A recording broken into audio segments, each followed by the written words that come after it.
Welcome to the Political Stoicast, where Stoic philosophy meets political reality. I'm your host, Chibuzi Notum, and I'll be taking you on this journey as we navigate the political world before us through the lens of a Stoic. Today I want to discuss the story of the recent senseless murder of United Healthcare CEO Brian Thompson that took place on December 4th, 2024, to bring a Stoic context to a situation that has fueled different emotions about our healthcare system in America.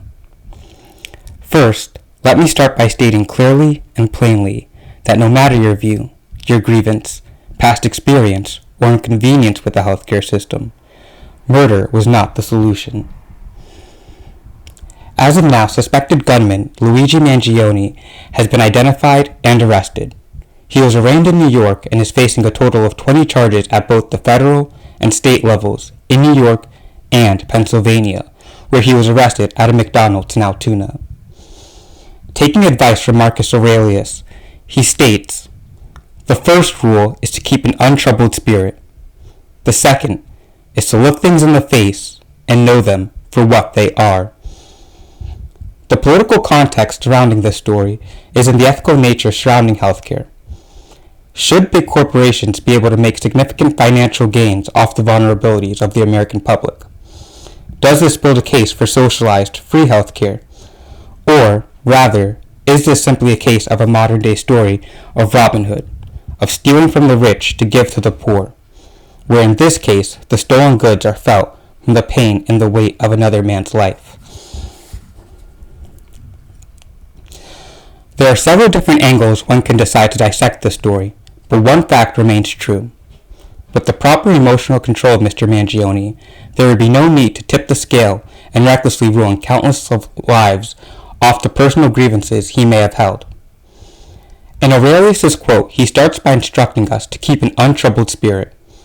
In Stoicism, there is a practice known as the dichotomy of control, which from my personal experience has helped me tremendously in navigating life difficulties in the past few years.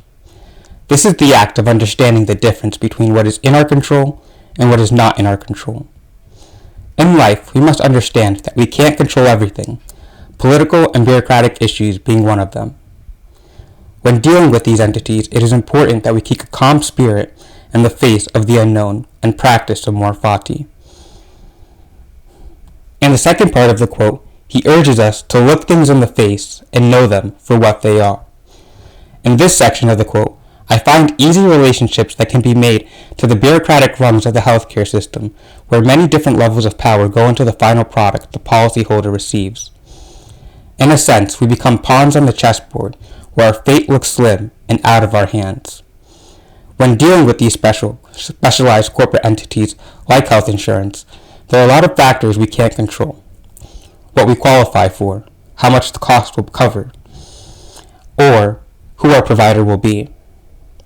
Understanding this, we have to accept what the system is, how it operates, and the limited control we have in the situation. The murder having caused lots of responses on social media, I'd like to key in on the reactions that were praising Mr. Mangione as a hero of sorts, being likened to folklore legends like Robin Hood, who stole from the rich to give to the poor. In a sense, it felt like a slap in the face to the family of Mr. Thompson, and that people completely disregarded his human life in favor of the man accused of killing him. As a society, how can we operate like this, where the value of one's life is tied directly to the career path they chose to take?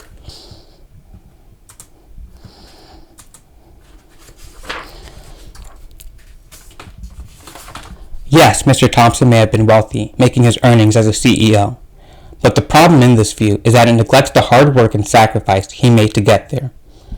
Brian Thompson was raised on a farm in Jewell, Iowa, by a working-class family, and was able to graduate from South Hamilton High School in 1993 as his class valedictorian, president, and homecoming king, showing a high sense of social charisma and intelligence he took to his life that led him on his path to success.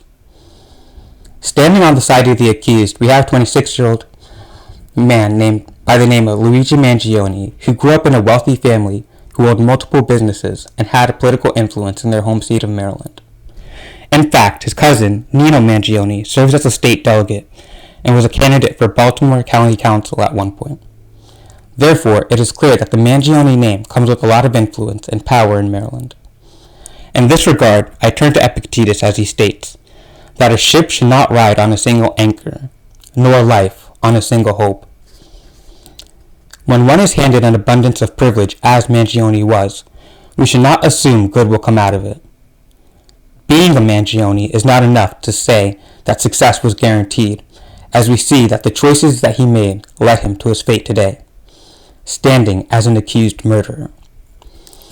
It is also important to note that Mr. Mangione had recently gone through an extensive back surgery that caused him immense pain and discomfort, which may have forced him to deal with the health insurance that may have given him an unfavorable result, but again, serves as no excuse for the taking of another man's life.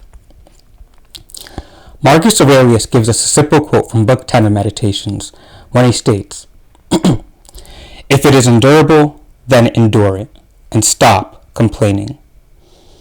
While it is in our natural instinct for us as humans to seek comfort out of life, that is not always a privilege that is afforded to us.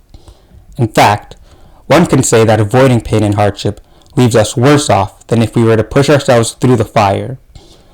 We gain resilience and fortitude through the physical and emotional pain life bears on us, and this is what gives us our strength. Reflecting on the dichotomy of control, we can say that he could control his emotions towards the situation he faced, but could not control the physical pain he endured from his back surgery. The ability to control one's response to the changing layout that life presents itself as shows us the level of survival we will have, as life is ever-changing and stands on unstable grounds. As the case continues to unravel, and from what we have learned thus far, it serves as a Stoic reminder to practice Amoir Fati and love the cards life has dealt. It is clear that Mr. Thompson was able to make the most out of his opportunities he was given to live a life full of family, security, and comfort, and lived it to the best he could.